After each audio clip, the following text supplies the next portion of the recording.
YouTube. Today is Sunday, Q&A day.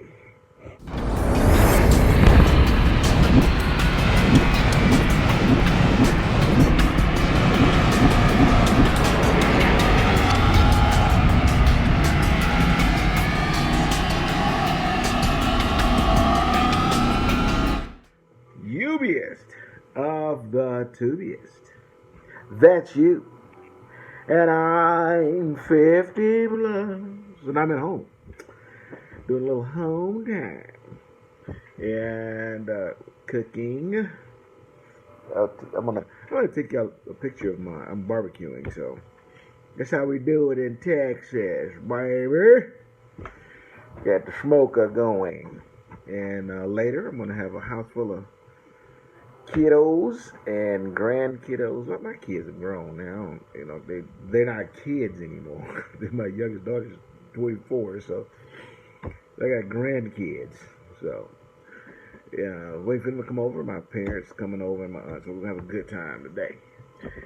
In the meantime, I need to communicate with you guys. So today, you'll see me looking over. I have my laptop here. And my iPad, and I'm going to funnel through some of you guys' questions and answer some of your questions. Okay, so without further ado, let's just get started.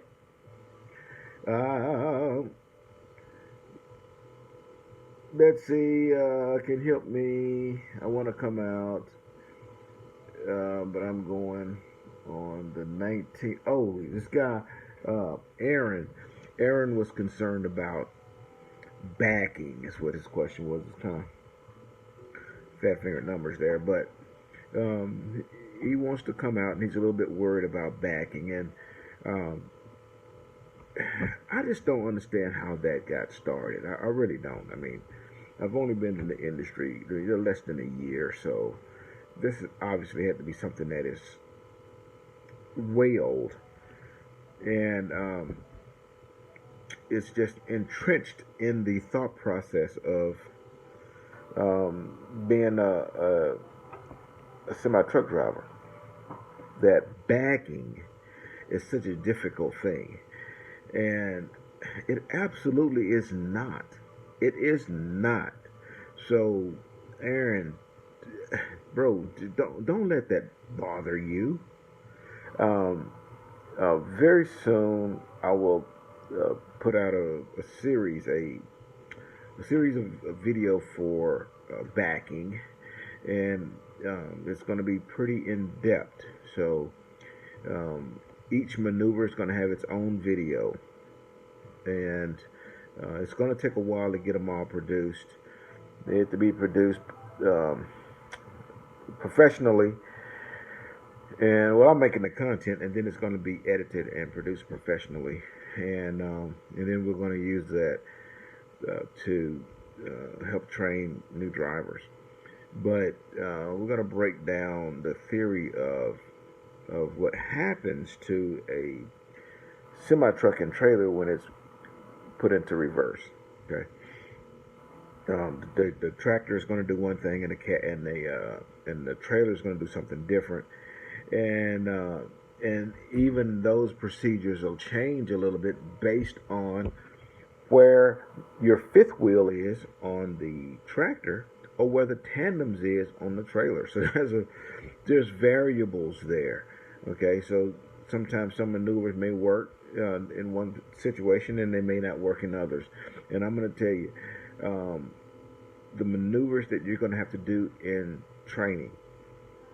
You're going to do parallel, offset, and straight back, straight line. Straight line is on every maneuver. Every maneuver is going to have a straight line in it somewhere, shape, or form. But a parallel, I may have done one since I've been on the road.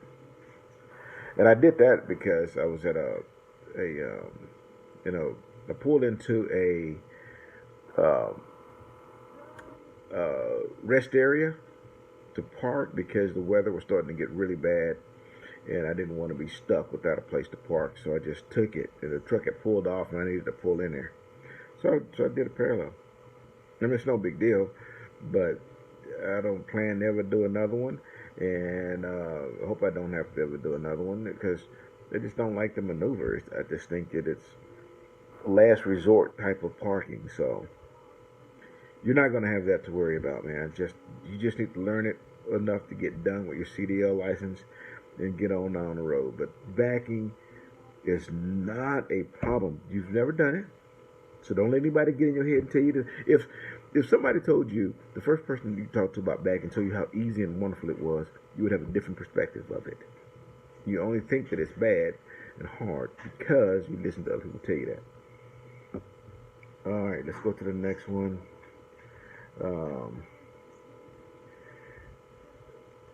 D-I-M-I-R-I. I'm not going to try to pronounce it, but I'd like to go. Let me see. Well, no, I'm sorry. Y'all like the video? I'm doing everything to become a driver at Swift. The only thing is that I'm going to get my permit.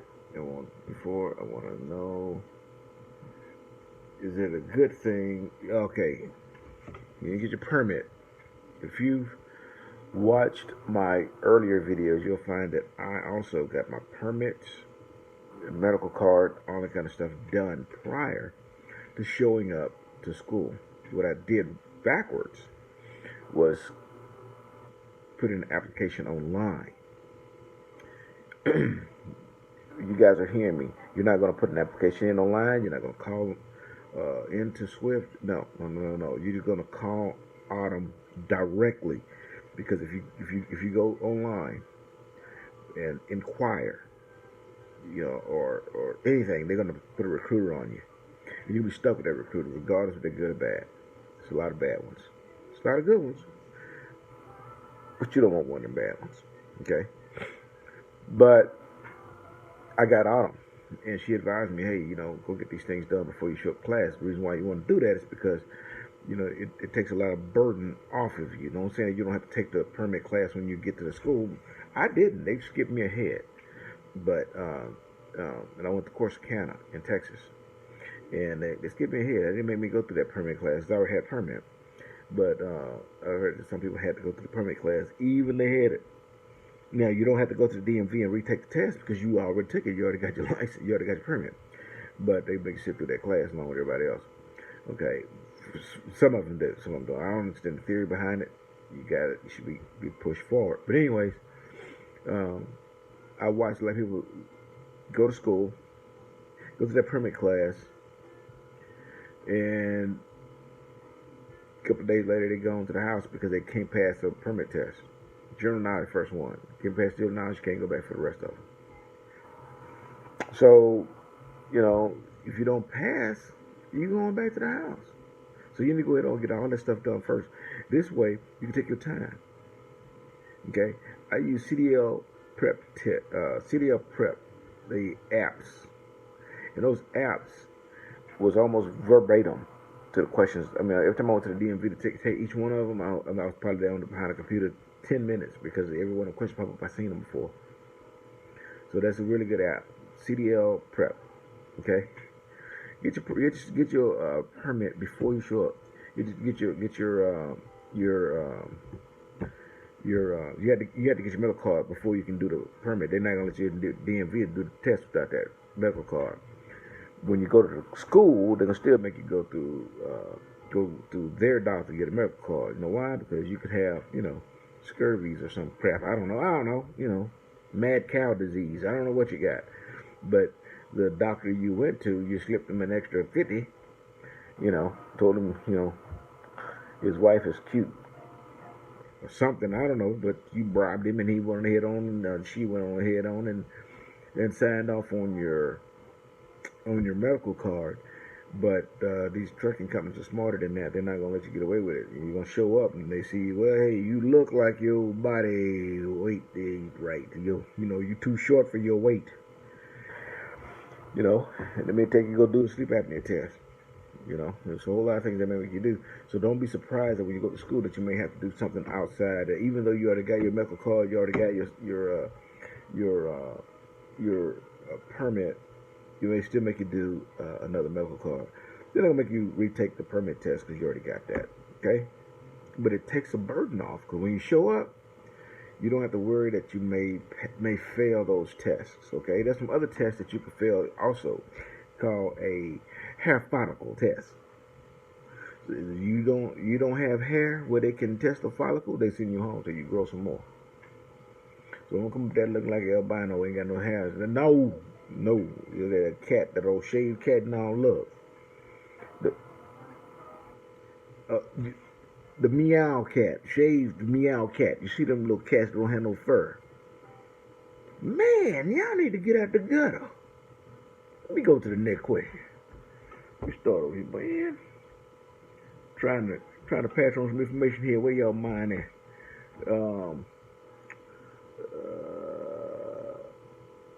Pontiac King, you're gonna start school on Monday. Come on, bro. Good. Come out here and burn some fuel. Go make you some money. Craig, he said my mics when we was outside talking about the with the other mentor, and we was talking. He said the mics sound like it rain. But I think Craig, I think you had told me that you were familiar with audio. You might want to hit me up again. It wasn't raining, but I was using a shotgun mic right on the top, and so I could use a better mic. But I'm working on a lot of stuff, and I'm gonna shoot some other videos today. To one out every day. It's a lot of things that I purchased for the backing videos. Again, those backing videos have to be very, very high quality, and I bought some extra equipment to make that happen. So, but Craig, if you got some, help a brother out with that, okay?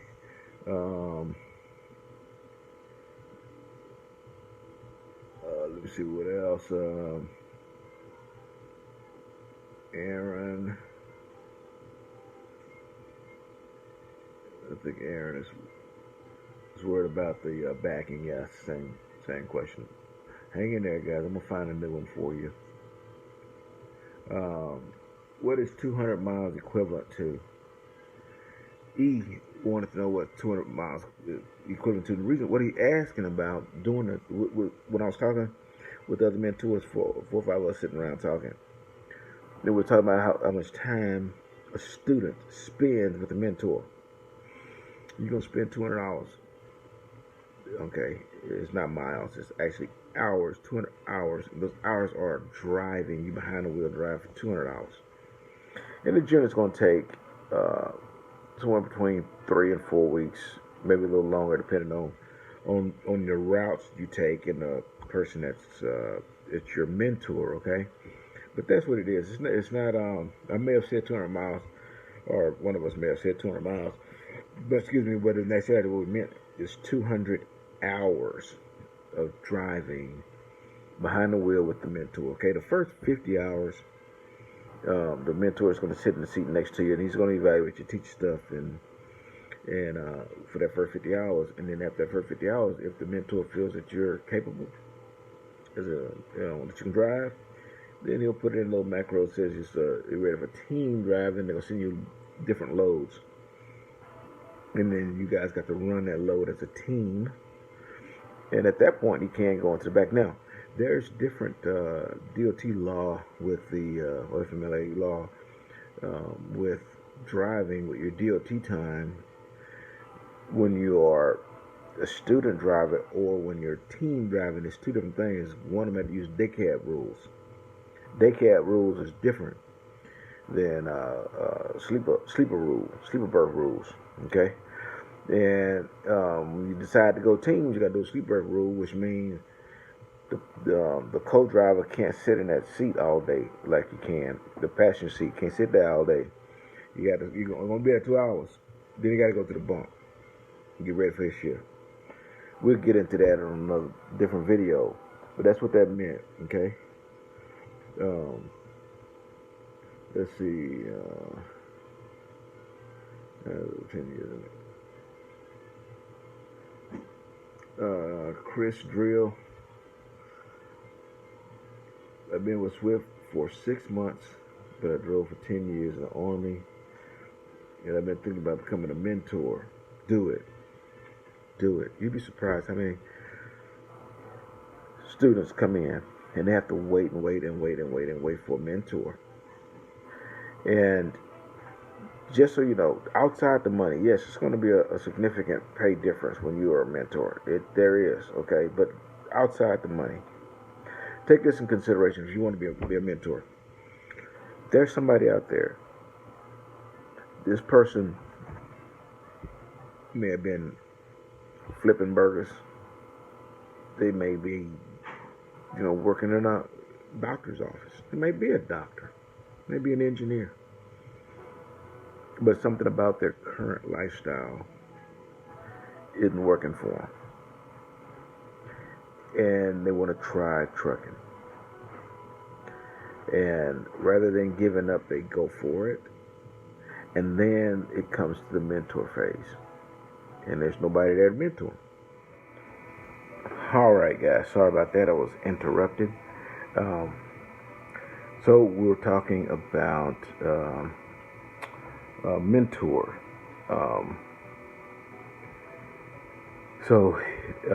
If you guys are eligible, if you're a Swift driver right now and you're eligible to be a mentor, I urge you to consider doing it. Okay? You're going to help somebody out quite a bit. You can change a life by helping someone go from a job to a career. It is very well worth it. Very well worth it. The rewards outside of the financial rewards is great. Okay, you should try it. By the way, you can try it, and if it's not for you, if it's just not something you want to do, you can just say, I don't want to mentor anymore. That's it.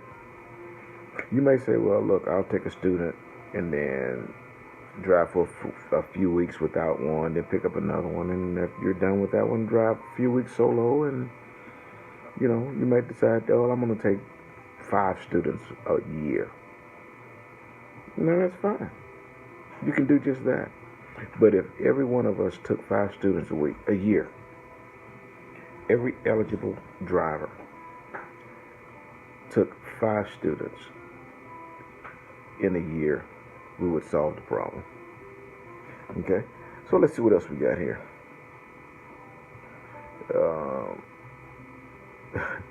No hippie, what do we make sure y'all know?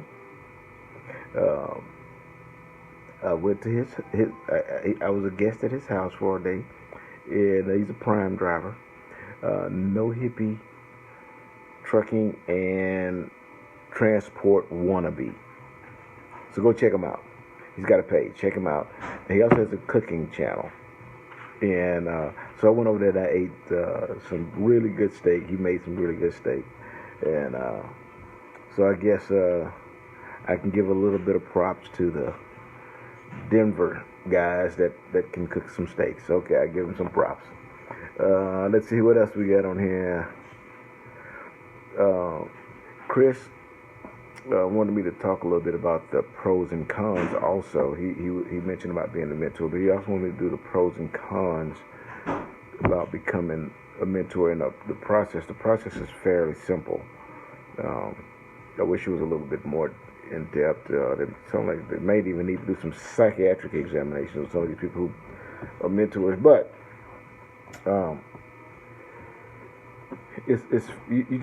the criteria has changed a little bit. It used to be 6 months experience. Now it's got to be 9 months experience. The pros are the number one pro is you're going to help somebody else change their life, and that's a big deal. Secondly, it's going to be financially an increase. Okay. The cons is the cons is, and I say this kind of lightly, depending on who you are, the cons could be worse than the pros. It could be more exaggerating than the pros. The biggest thing about it, the biggest cons to being a mentor is what a student thinks a mentor is supposed to be. or what they think the mentor program is supposed to be. Students believe that when they get out on that truck, that they can basically do and say what they want, and that's not true. Not even close. The same thing works the other way. A mentor can't just talk crazy to a student or do anything to a student kind of way. But I believe that somehow students have gotten in their heads that they can,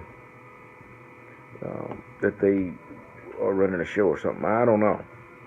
Then they find themselves dropped off at a truck stop or a terminal somewhere looking for a new mentor. That's an issue.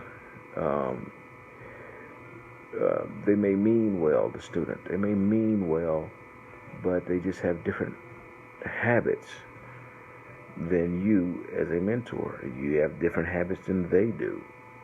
And sometimes those habits don't click.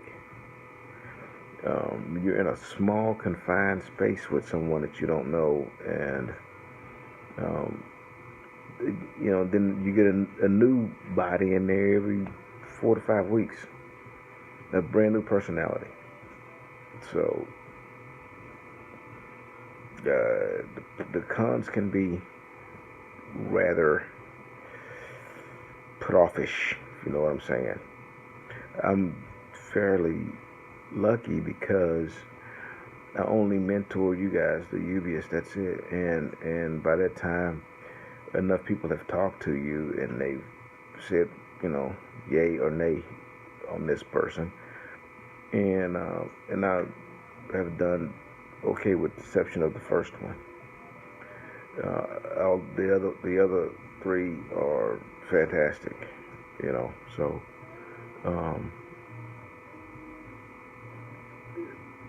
so I just write the first one off. I don't do women anymore.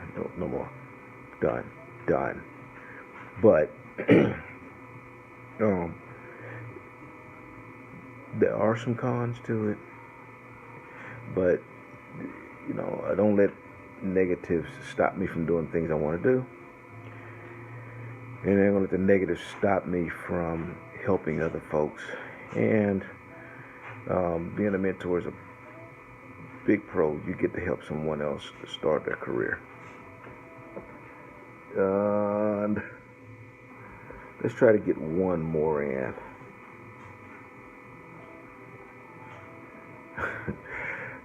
So I don't think the guy was giving me the flag. He just said, hey, have you ever noticed 50 always have cartoons playing in the background? Hey, look, I love cartoons.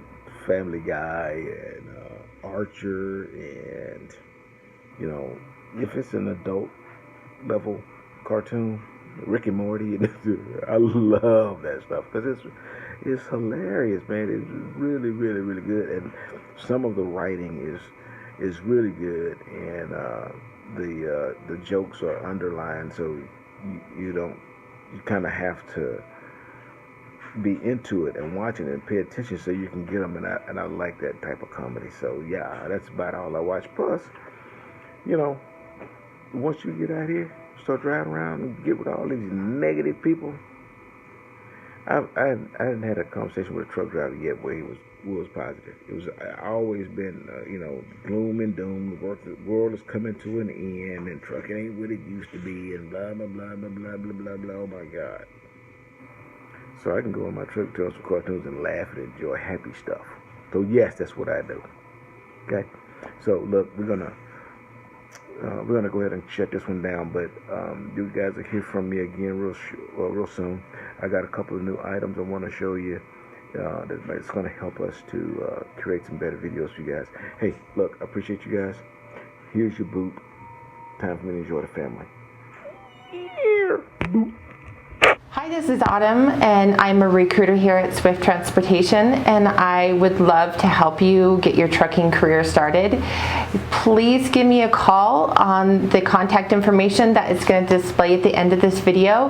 My office hours are Monday through Friday, 8 to 5, and then there's also a cell phone number you can text or that you can call if for after hours.